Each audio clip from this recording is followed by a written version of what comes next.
പെൺകുട്ടികളത് മനസ്സിലാക്കണം. കല്യാണം കഴിഞ്ഞ് 6 മാസം കൊണ്ട് ത്വലാക്ക് വേണമെന്ന് പറയുന്ന എത്രയോ നമ്മുടെ ന്യൂജൻ പുതിയ പെണ്ണുങ്ങളും പുതിയാപ്പിളമാരുമുണ്ട്. ജീവിതം മടുക്കുന്നു എന്ന് പറയുന്നവർ ജീവിച്ചു തുടങ്ങിയിട്ടേ ഉള്ളൂ.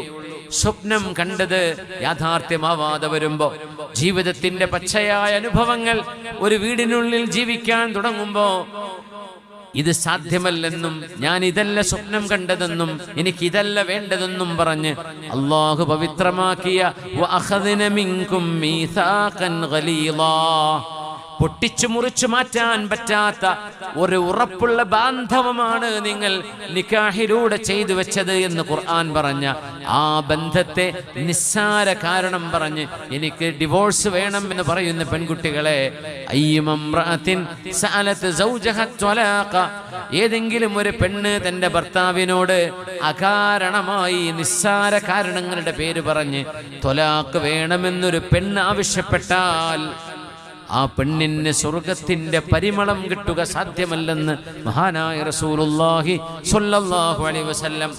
ജീവിതത്തിൽ സങ്കടങ്ങൾ വരും, ജോലി നഷ്ടപ്പെട്ടേക്കും, കച്ചവടം പൊളിഞ്ഞേക്കും, സമ്പത്തില്ലാതെയായെന്ന് വരും, ആരോഗ്യവും സൗന്ദര്യവും നഷ്ടപ്പെട്ടു പോയെന്ന് വരും. എന്നാൽ ജീവിതത്തിന്റെ അവസാന ശ്വാസം വരെ പട്ടിണിയാണെങ്കിൽ പട്ടിണി, സന്തോഷമാണെങ്കിൽ സന്തോഷം, ദുഃഖമാണെങ്കിൽ വിഷമമാണെങ്കിലും കൂടെ ഞാനുണ്ട് എന്ന് പറയേണ്ടവരാണ് ഭാര്യ ഭർത്താക്കന്മാർ. അങ്ങനെ ഒരു മാതൃക കാണിച്ച ഏറ്റവും നല്ല ഭാര്യയാണ് നമ്മുടെ ഉമ്മയായ ആയിഷ ബീവി റളിയല്ലാഹു അൻഹാ.